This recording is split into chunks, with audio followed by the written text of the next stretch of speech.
नमस्कार, मैं राजकुमार मौर्य आर के मौर्य कॉमर्स क्लासेज में आपका एक बार फिर से बहुत बहुत स्वागत है। इस वीडियो के माध्यम से कॉस्ट अकाउंट के कॉन्ट्रैक्ट चैप्टर की शुरुआत करने जा रहे हैं। आपको ध्यान देना है, कॉस्ट अकाउंटिंग के कॉन्ट्रैक्ट अकाउंट चैप्टर की शुरुआत करने जा रहे हैं। इस चैप्टर से संबंधित कॉस्ट अकाउंटिंग के पेपर में एक न्यूमेरिकल क्वेश्चन 100% पूछा जाता है। जो स्टूडेंट पूरी कॉस्ट अकाउंटिंग या पूरा कॉन्ट्रैक्ट चैप्टर एक एक क्वेश्चन पर पढ़ना चाहते हैं, उनके लिए नाम मात्र के शुल्क में पेड क्लास उपलब्ध करा रहे हैं। अगर आप ज्वाइन नहीं किए हैं, हमारे मोबाइल एप्लीकेशन आर के मौर्य कॉमर्स क्लासेज को प्ले स्टोर से डाउनलोड कर सकते हैं। डाउनलोड करेंगे तो उसमें रजिस्टर मांगेगा, रजिस्टर कर सकते हैं। स्टोर पर जाकर के डायरेक्ट कोर्स को ले सकते हैं। अगर आपको कोई दिक्कत होती है तो हमारे मोबाइल नंबर पर आप हमसे संपर्क कर सकते हैं। आपको ध्यान देना है, चैप्टर का नाम है कॉन्ट्रैक्ट अकाउंट। आपके पास किसी भी राइटर की बुक हो, आपके पास किसी भी राइटर की बुक हो, सभी राइटर के कोर्स हम उपलब्ध करने का पूरा प्रयास कर रहे हैं। जिस समय आप यह वीडियो देख रहे हैं, उस समय हमारे पास साहित्य भवन पब्लिकेशन, जो इंडिया में सबसे ज़्यादा चलता है, क्योंकि साहित्य भवन पब्लिकेशन के 3 ग्रुप हैं, तीनों ग्रुप के कोर्स हमारे पास उपलब्ध हैं। एक ग्रुप है SBPD संजय साहित्य भवन, जिसकी बुक हमारे पास है, आप देख सकते हैं। एक है राजीव बंसल की बुक SBPD है साहित्य भवन का, उसका भी कोर्स है अपने पास। एक है डॉक्टर KL गुप्ता, जिसके लेखक हैं, साहित्य भवन अकेला नाम है उसका। सबसे ज़्यादा बुक जो बिकती है, पूरा का पूरा कोर्स उपलब्ध है। आप यदि पढ़ना चाहते हैं तो आप ज्वाइन कर सकते हैं। अब आपको ध्यान देना है चैप्टर पर, कॉन्ट्रैक्ट अकाउंट। अपनी कॉपी में लिखिए कॉन्ट्रैक्ट अकाउंट। कॉन्ट्रैक्ट अकाउंट को हिंदी में कहते हैं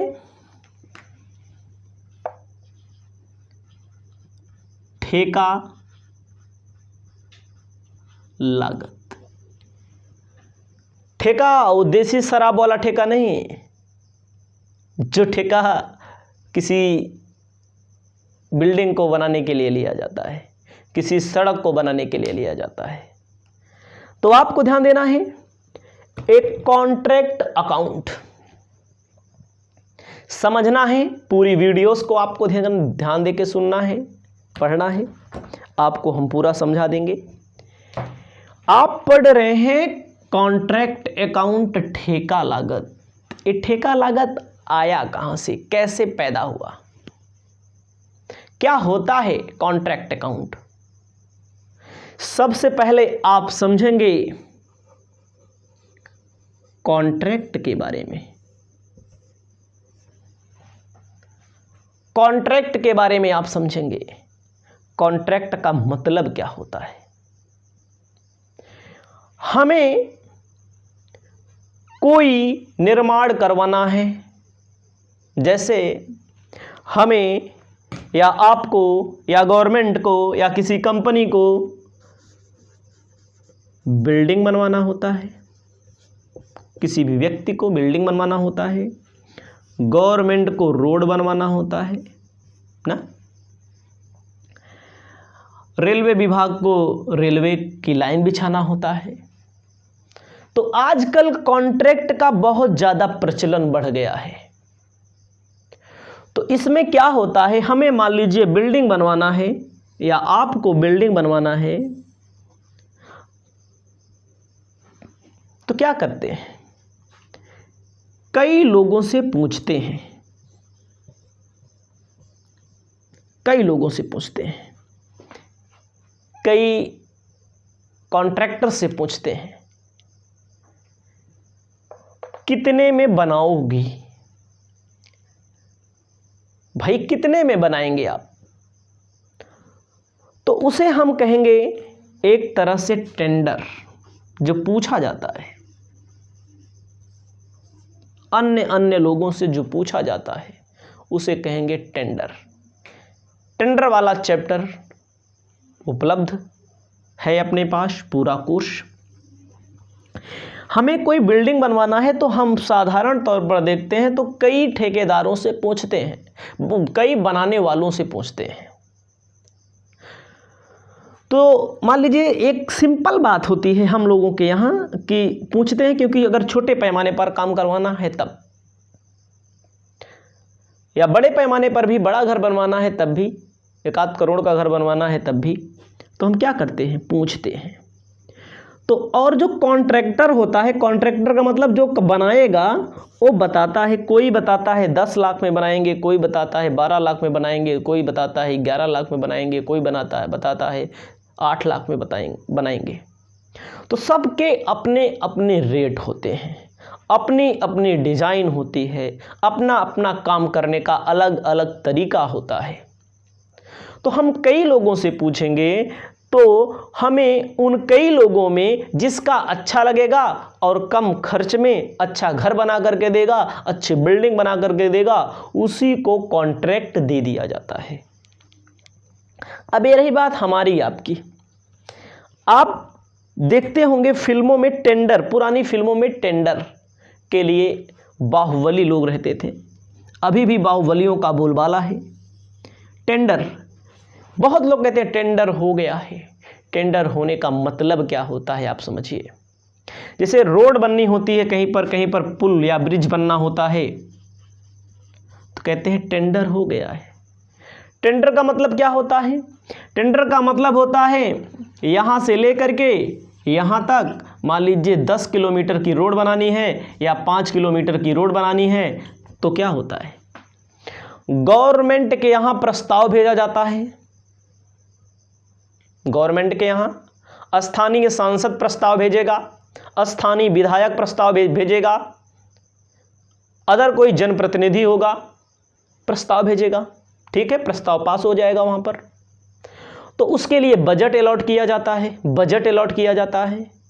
बजट अलॉट करने के बाद क्या किया जाता है, इसका होता है टेंडर। क्या होता है? टेंडर।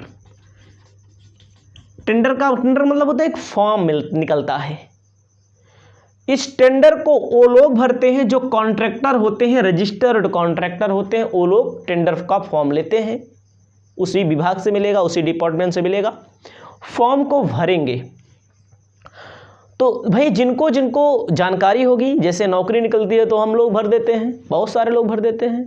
वैसे ठेकेदार के लिए टेंडर निकला है, जितने ठेकेदार को सुनाई देगा, जितने ठेकेदार को समझ में आएगा कि हाँ हमको भरना चाहिए, हमको मिल सकता है, वो अपना फॉर्म भर देंगे। तो टेंडर वास्तव में किसका पास होता है? जो यहां से यहां 5 किलोमीटर या मान लीजिए 10 किलोमीटर या 2 किलोमीटर 1 किलोमीटर रोड को सबसे कम में बनाकर दे देता है, उसी का कॉन्ट्रैक्ट, उसी को कॉन्ट्रैक्ट मिलता है। ध्यान दीजिए, मान लीजिए यहां पर ए नाम के व्यक्ति हैं, बी नाम के व्यक्ति हैं, सी नाम के, डी नाम के, ई नाम के, एफ नाम के, सब ठेकेदार हैं, सब कॉन्ट्रैक्टर हैं। ए ने कहा 15 लाख में बनाएंगे, बहरहाल 15 लाख में नहीं बनेगा, बहुत लगेगा पैसा। बी ने कहा 14,50,000 में बनाएंगे, ऐसे लमसम होता है, सब अपना अपना एस्टीमेट बनाए रहते हैं। 16 बनाएंगे, इन्होंने कहा हम 14 में बना देंगे, इन्होंने कहा हम 13 में बना देंगे, इन्होंने कहा हम 13.5 में बना देंगे, ये लाख में है, मान लीजिए। तो सब अपना अपना फॉर्म भरेंगे, तो कोई एक दूसरे का फॉर्म थोड़ी ना दिखे रहता है कि इनके फॉर्म में क्या है, इनके फॉर्म में क्या है। सब ठेकेदार होते हैं, सब अपना एस्टीमेट लगा देते हैं, कितने का लेबर लगेगा, कितने का सरिया लगेगा, कितने का गिट्टी लगेगा, कितने का डामर लगेगा ना, कितने का पानी लगेगा, सब अपने हिसाब से इस रोड के लिए क्या कर देते हैं, फॉर्म भर देते हैं।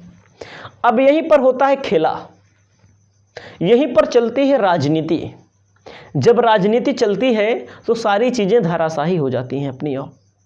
याद रखिएगा, जिसकी पकड़ मुख्य राजनीतिक नेता से हो, जिसकी पकड़ अधिकारी से हो, यही होता है टेंडर का खेला, यही होता है धूम धड़ाका मारपीट, यही होता है।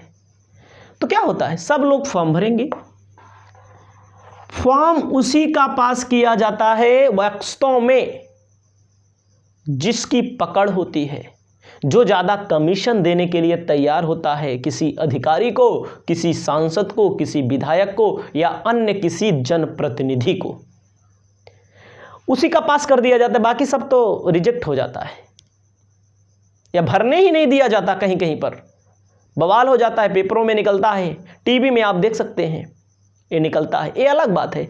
लेकिन किसका पास होना चाहिए, आप समझिए, पास होना चाहिए जो सबसे कम पैसे में सड़क बनाएगा और सबसे अच्छी सड़क बनाएगा, उसी का पास होना चाहिए टेंडर, वो बात अलग है। तो टेंडर वास्तव में किसका पास होना चाहिए, जो सबसे कम में बनाएगा, सबसे अच्छी में बनाएगा। बहरहाल इन्हीं में से किसी को पास कर दिया जाएगा, चाहे जैसे पास कर दिया जाएगा, ठीक है। होना चाहिए कम वाला, लेकिन होता है यही, अधिकतर होता है, 99% होता है। ईमानदारी का काम नहीं रह गया है। तो आप समझिए, सब एक दूसरे से लिंकअप होते हैं, सबका कमीशन सेट होता है, तो किसी का तो पास कर दिया जाएगा, किसी ना किसी का तो पास कर दिया जाएगा। जब ये टेंडर पास हो जाएगा, किसका पास हो गया, मान लीजिए ए वाला 15 लाख में भरा था, इसका पास हो गया, एक कॉन्ट्रैक्टर हो जाएगा, ठेकेदार हो जाएगा, मालिक बन जाएगा। अब ये रोड बनवाएगा। अब ये जब रोड बनवाएगा, उस रोड से संबंधित लेबर का खर्चा आएगा, उस रोड से संबंधित लेबर के खर्चे के अलावा गिट्टी का खर्चा आएगा, मोरंग का खर्चा आएगा। ये सब क्या होंगे, एक्सपेंसेस होंगे। डामल पर लगेगा पैसा, कंक्रीट पर पैसा लगेगा, पानी पर पैसा लगेगा। सड़क बनते देखा है कहीं? जब सड़क बनते देखे होंगे तो ऑटोमेटिक आपको पता होगा। जिस व्यक्ति का टेंडर पास हो गया, जिस कॉन्ट्रैक्टर का, वह क्या करता है, वह उस रोड से संबंधित मिट्टी डलवाएगा, उस पर मशीनें लगे होंगी, रोलर, जेसीबी लगी होती है, ट्रैक्टर लगा होता है, गिट्टी लगेगा, रेता लगेगा, बालू लगेगा, जो कुछ लगेगा उससे संबंधित कोई हिसाब किताब रखेगा कि नहीं रखेगा? तो उससे संबंधित जो हिसाब किताब रखा जाएगा उसे बोला जाएगा कॉन्ट्रैक्ट अकाउंट। समझ में आया? ये बिल्डिंग के बारे में मैंने बता दिया। कोई व्यक्ति आपका घर बनाने के लिए बिल्डिंग ले लिया किराए पर, तो उसका कोई हिसाब किताब रखेगा? किराए पर नहीं, बनाने के लिए, कॉन्ट्रैक्ट पर। उसके लिए जो अकाउंट बनाया जाएगा, इस रोड के लिए जो अकाउंट बनाया जाएगा, कहीं पर जो पुल बनता होता है, बड़ी बड़ी कंपनियां होती हैं, उसके लिए जो अकाउंट बनाया जाएगा उसे बोला जाएगा कॉन्ट्रैक्ट अकाउंट। याद रखना, भूलना नहीं है, नहीं तो भूल जाओ, भूलना नहीं है। तो कॉन्ट्रैक्ट अकाउंट दो प्रकार के होते हैं। टाइप्स ऑफ कॉन्ट्रैक्ट अकाउंट जो होते हैं दो प्रकार के होते हैं। पहला होता है कंप्लीट कॉन्ट्रैक्ट, दूसरा होता है इनकम्प्लीट कॉन्ट्रैक्ट। कंप्लीट का मतलब क्या होता है? जो 1 साल के अंदर बन करके तैयार हो जाए। जैसे कोई बिल्डिंग बनाने का कॉन्ट्रैक्ट लिया गया, 1 साल के अंदर बन के तैयार हो जाता है, उसे बोलते हैं कंप्लीट कॉन्ट्रैक्ट। बड़े बड़े पुल होते हैं, बड़ी बड़े सड़कें होती हैं, हाईवे होते हैं, एक्सप्रेस वे होते हैं, क्या होता है, बांध होता है, नदियों उदियों में बनता रहता है बड़े बड़े, तो उनमें 1 साल नहीं 2-4 साल लग जाता है।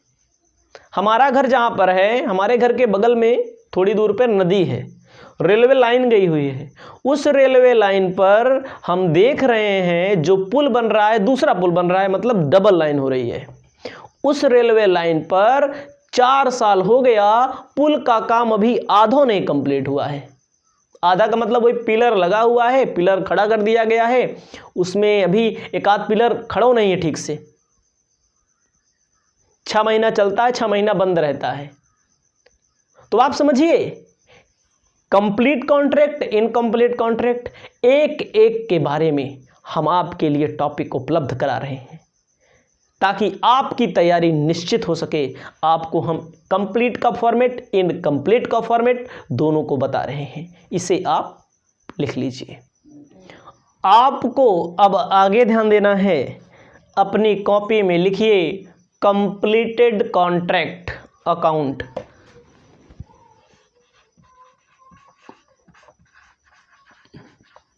कॉन्ट्रैक्ट अकाउंट जो मैं बता रहा हूं उसे पहले आप समझेंगे। कंप्लीटेड कॉन्ट्रैक्ट अकाउंट, ऐसे कॉलम बना लिया जाए, ऐसे कॉलम बना लिया गया। कंप्लीटेड का मतलब क्या होता है? जैसे जिस ईयर में शुरू हुआ है वो उसी ईयर में एंड हो जाए, समाप्त हो जाए काम, उसे बोलेंगे कंप्लीटेड कॉन्ट्रैक्ट अकाउंट। अब आपको क्या ध्यान देना है, अब आपको हम आगे बताते हैं, समझते चलिए। आपको मैंने क्या बताया पहले समझ लीजिए। ऑल एक्सपेंसेस डेबिट, जितने भी खर्चे होंगे वो क्या होंगे? डेबिट में होंगे। इसको आपको याद रखना है। अगर कोई रिटर्न है, जैसे वापस कर दिया जाता है, अगर कोई बच जाता है, अगर कोई सेल कर दिया जाता है, अगर कोई लॉस हो जाता है तो उससे क्रेडिट में लिखते हैं दाहिनी ओर। जहां जहां से आएगा, जैसे कहीं पर रोड बन रहा है, मटेरियल लगेगा, लेबर लगेगा, फैक्ट्री से संबंधित खर्चे होंगे, सबको डेबिट में लिख दिया जाएगा। मेरे भाई क्रेडिट में क्या लिखा जाएगा? क्रेडिट में लिखा जाएगा जो वापस कर दिया जाए, जो बच जाए, जो सेल कर दिया जाए, जो लॉस हो जाए, उसे क्रेडिट लिखेंगे। फायदा डेबिट में निकल के आता है, लॉस क्रेडिट में निकल के आता है। तो समझिएगा, एक एक चीज, एक एक टॉपिक हम आपको बताने का काम कर रहे हैं। डेबिट में आपको क्या क्या लिखना पड़ेगा, डेबिट में आपको क्या क्या लिखना पड़ेगा।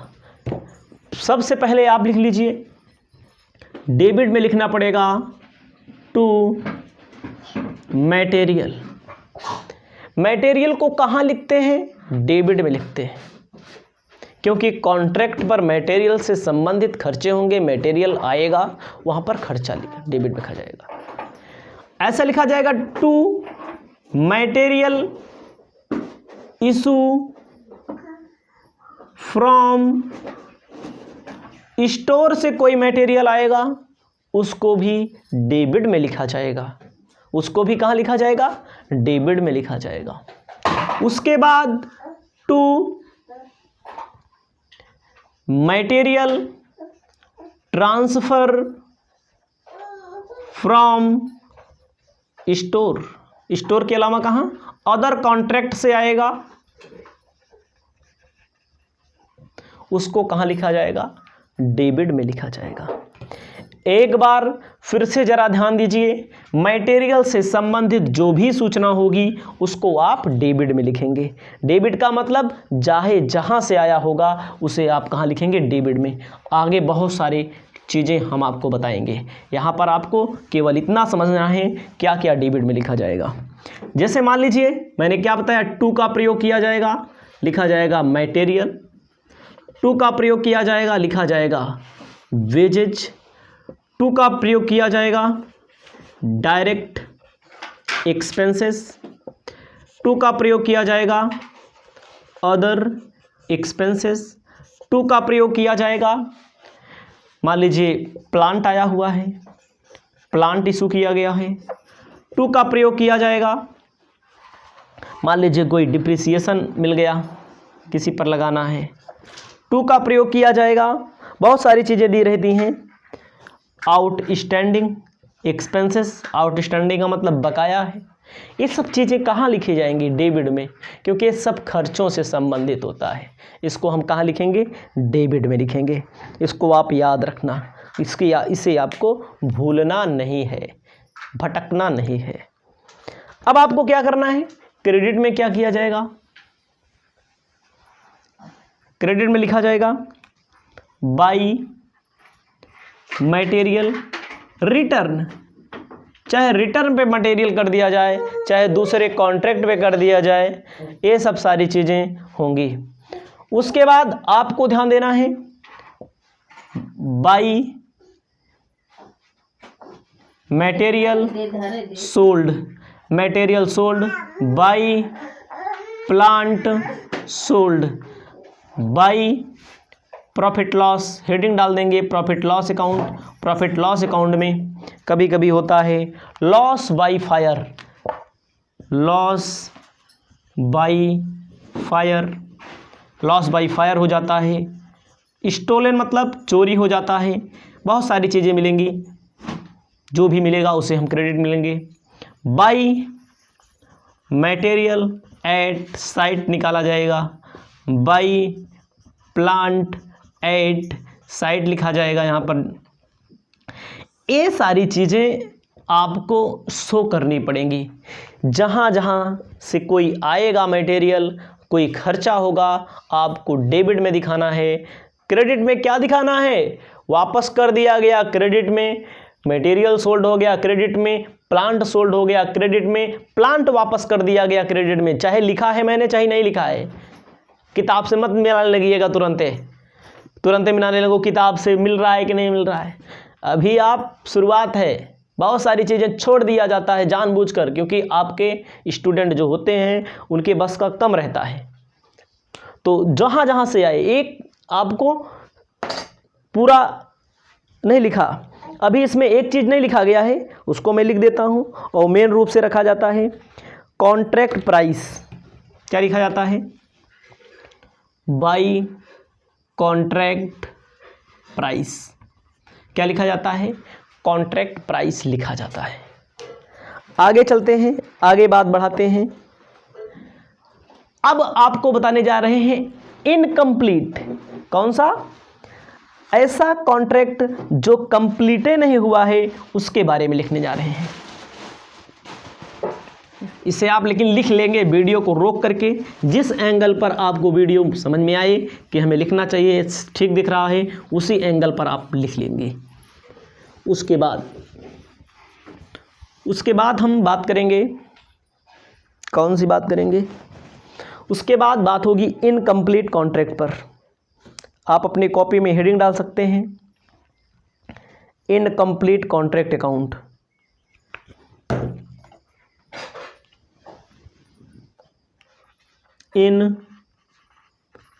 इनकम्प्लीट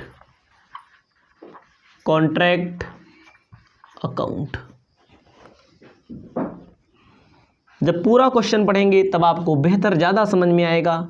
यहाँ पर थोड़ा थोड़ा समझिए बस। आपको मैंने बताया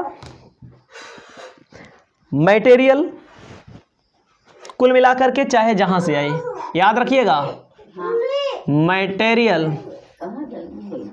मटेरियल चाहे जहां से आएगा उसको हम कहाँ लिखेंगे? डेबिट में। स्टोर से आता है मटेरियल, अदर कॉन्ट्रैक्ट से आता है मटेरियल, इशू किया जाता है मटेरियल, सभी को हम कहाँ लिखेंगे? सभी को डेबिट में लिखेंगे।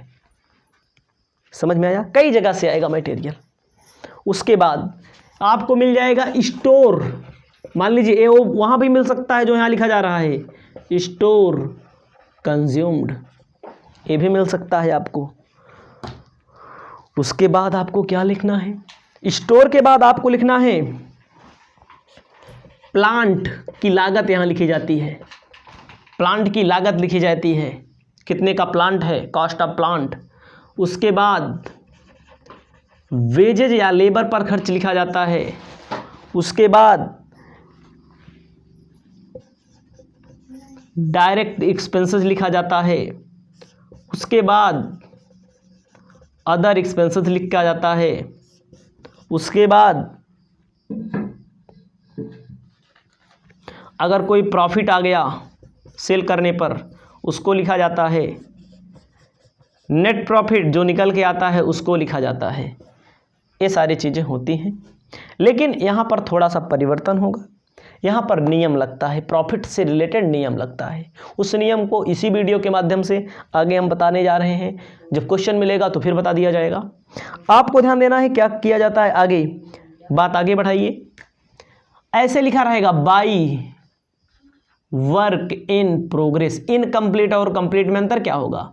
Work in progress, work certified, work uncertified. Certified का मतलब प्रमाणित कार्य, अप्रमाणित कार्य। वर्क इन प्रोग्रेस का मतलब अभी काम चल रहा है। अभी जब काम चल रहा है तो उस काम पर बात होगी, तभी मान लिया जाएगा। जब ये दिखेगा आपको वर्क सर्टिफाइड अनसर्टिफाइड तो ध्यान दीजिएगा, वर्क इन प्रोग्रेस ध्यान दीजिएगा, अभी काम चल रहा है, अभी काम पूरा नहीं हुआ है। बात आगे बढ़ाई जाएगी। जैसे क्वेश्चन में दिया रहेगा बाई मटेरियल रिटर्न, मान लीजिए मिल गया। बाई मटेरियल सोल्ड मिल गया। ये सब कहाँ, ये सब दाहिनी ओर, सब क्रेडिट में। By profit loss, bracket profit loss account, यहाँ पर जिसे स्टोलन, स्टोलन का लिखा जाएगा। लॉस बाई फायर का लिखा जाएगा। बहुत सारी चीज़ें हैं, सब लिखे जाएंगे। उसके बाद आपको ध्यान देना है, अगर कोई प्लांट दूसरे जगह ट्रांसफ़र कर दिया गया, बहुत सारी चीज़ें मिलेंगी जो आपको बोल रहे हैं। थोड़ा थोड़ा फॉर्मेट समझिए बस अभी, क्योंकि जब छोटी चीज़ें हैं तो आपको वैसे हम बता रहे हैं। प्लांट वापस जाएगा तो लिख दिया जाएगा, जैसे मटेरियल रिटर्न होगा तो लिख दिया जाएगा। यही सारी चीज़ें होंगी जो लिखी जाएंगी और आपको हम आगे बताने का काम करेंगे। आगे क्या बताने का काम करेंगे आपको मैंने बताया है। By A plant at site बहुत निकाला जाएगा, प्लांट एट साइट, इससे रिलेटेड क्वेश्चन पेपर में बहुत आते हैं। बाई मटेरियल एट साइट बहुत निकाले जाते हैं। यहाँ पर लॉस निकल के आता है, यहाँ पर प्रॉफिट निकल के आता है, लेकिन प्रॉफिट से रिलेटेड बहुत सारी सूचनाएं होती हैं। तो आपको ध्यान देना है, प्रॉफिट से रिलेटेड जो भी सूचना होती है, जो भी इंफॉर्मेशन होती है, उसे हम आपको बताने का काम करेंगे, उसे आपको समझाने का काम करेंगे। आप पहले इसे अपनी कॉपी में लिखने का काम करिए, उसके बाद हम आगे बढ़ने का काम करते हैं। आपको अब आगे नियम ध्यान देना है। ये नियम कंप्लीट कॉन्ट्रैक्ट में लागू नहीं होगा, कंप्लीट कॉन्ट्रैक्ट में नियम लागू नहीं होगा और इनकम्प्लीट कॉन्ट्रैक्ट में लागू होगा। याद रखना, आपको अपनी कॉपी में लिखना है when work certified, work certified less than 1/4 on contract price. मतलब कि कॉन्ट्रैक्ट प्राइस, कॉन्ट्रैक्ट में वर्क सर्टिफाइड के 1/4 से कम काम हुआ हो जब, तब क्या होगा। कॉन्ट्रैक्ट प्राइस के 1/4 से कम प्रमाणित कार्य हो तब लिखा जाएगा। जब, हिंदी में भी लिख लो, जब प्रमाणित कार्य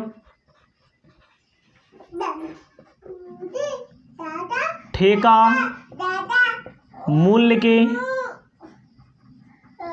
1/4 से कम हो। जब प्रमाणित कार्य ठेका मूल्य के 1/4 से कम हो। देखो प्रॉफिट जो होता है, मान लीजिए थोड़ी देर के लिए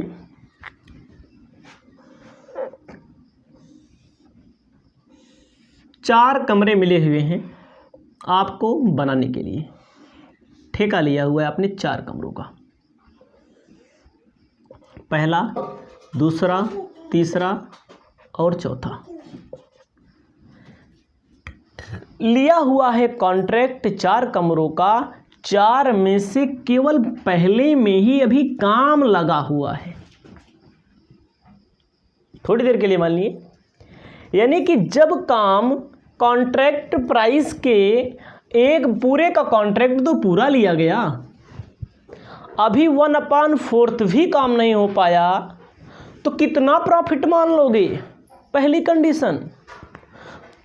तो आपको ध्यान देना है, अभी पहले कमरे में काम लगा है तो no profit, no loss. Total जो भी बैलेंस आएगा, यानी कि बैलेंस जो आएगा क्रेडिट वाले में से डेबिट वाला घटाने के बाद, उसको हम वर्क इन प्रोग्रेस अकाउंट में ट्रांसफ़र कर देंगे। याद रखिएगा हमारी बात को, यहाँ पर हो सकता है कम समझ में आए, लेकिन नियमों तो आपको लिखने पड़ेगा।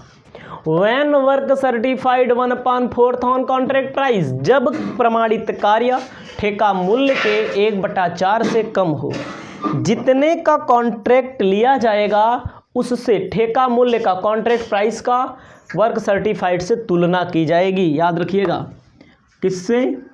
कॉन्ट्रैक्ट प्राइस का वर्क सर्टिफाइड से तुलना करेंगे तो पता लगेगा 1/4 से कम काम हुआ हो। 4 कमरा बन रहा है, 4 कमरे में केवल पहले में ही काम लगा हुआ है। जब पहले में काम लगा हुआ है तो आपको ध्यान देना है, अभी पहला भी नहीं पूरा हो पाया, जिसका मतलब 1/4 से कम काम हुआ है।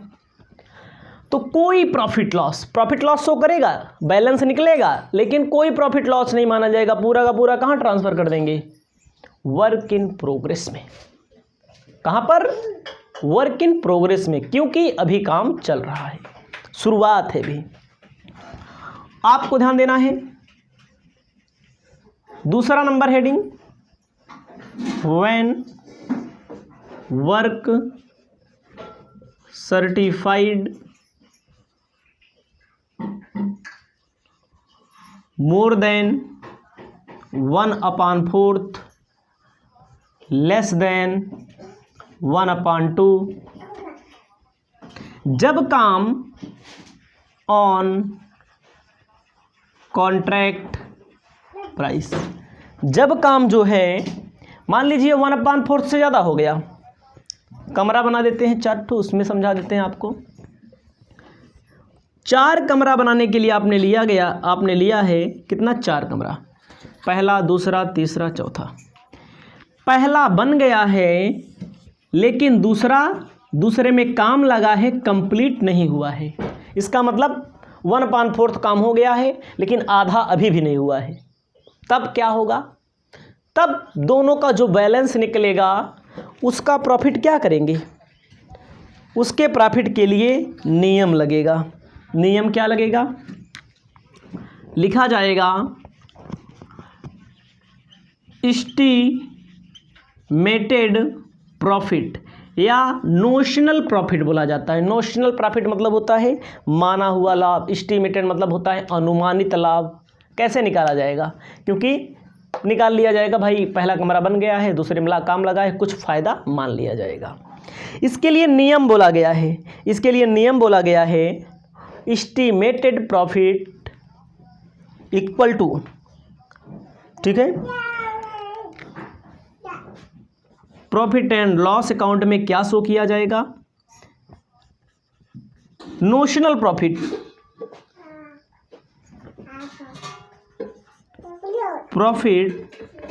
Into 1/3 into cash received upon work certified. मतलब जितना पैसा मिला हो उसको लिखेंगे और जितने का काम पूरा गया उसको लिखेंगे, तुलना करेंगे कॉन्ट्रैक्ट प्राइस से। पीएल में कितना बैलेंस जो निकल के आएगा, नोशनल प्रॉफिट उसे बोलते हैं या एस्टिमेटेड प्रॉफिट बोलते हैं, इनटू 1/3। क्वेश्चन में ये सूत्र है, cash receive upon work certified से। इससे जो निकल के आएगा पीएल में जाएगा। जो मान लीजिए बैलेंस बचेगा, जो बैलेंस बचेगा वो कहाँ जाएगा? जो बैलेंस बचेगा वर्क इन प्रोग्रेस अकाउंट में जाएगा। कहाँ जाएगा? वर्क इन प्रोग्रेस अकाउंट में जाएगा। उसके बाद आपको ध्यान देना है, तीसरा, उसके बाद आपको ध्यान देना है तीसरे में आपको क्या ध्यान देना है, समझ में आएगा नहीं, ये जो आएगा क्वेश्चन आएगा तभी समझ में आएगा पूरा, ये भी बता दे रहे हैं आपको, क्योंकि हमें नहीं चाहते कि आपको दिक्कत हो। अब अगली हेडिंग होगी तीसरी, when work certified more than 1/2 on contract price.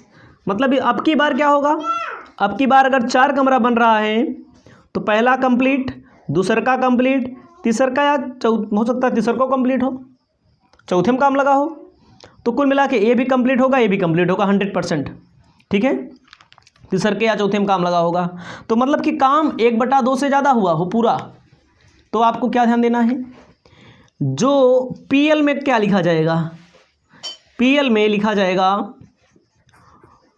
Notional profit into 2/3, इसी के स्थान पे 1/3 के स्थान पे 2/3 हो जाएगा, cash receive upon work certified. जो बचेगा वो वर्क इन प्रोग्रेस में ट्रांसफ़र कर दिया जाएगा। यही है नियम, पूरी बुक में यही नियम लगेगा। कुछ नियम बीच बीच में मिलेंगे, उनको हम बताने का काम करेंगे। आप याद रखना है, कॉन्ट्रैक्ट प्राइस का वर्क सर्टिफाइड से तुलना करेंगे, एक दूसरे से देखेंगे आईना लगा करके। जब काम 1/4 से कम हुआ हो तो कोई प्रॉफिट लॉस नहीं, पूरा का पूरा profit loss work in progress में ट्रांसफ़र कर दिया जाएगा। जब काम 1/4 से ज़्यादा हुआ हो, 1/2 से कम हुआ हो, तो सूत्र लगाया जाएगा, जो निकल के आएगा पीएल में, जो बचेगा वर्क इन प्रोग्रेस में। जब काम 1/2 से ज़्यादा हुआ हो तो जो सूत्र लगाएंगे, जो निकल के आएगा पीएल में जाएगा, जो बचेगा वर्क इन प्रोग्रेस में जाएगा। इस वीडियो को यहीं पर करते समाप्त। अब आपको मिलेंगे नई वीडियो में, तब तक के लिए नमस्कार, जय हिंद।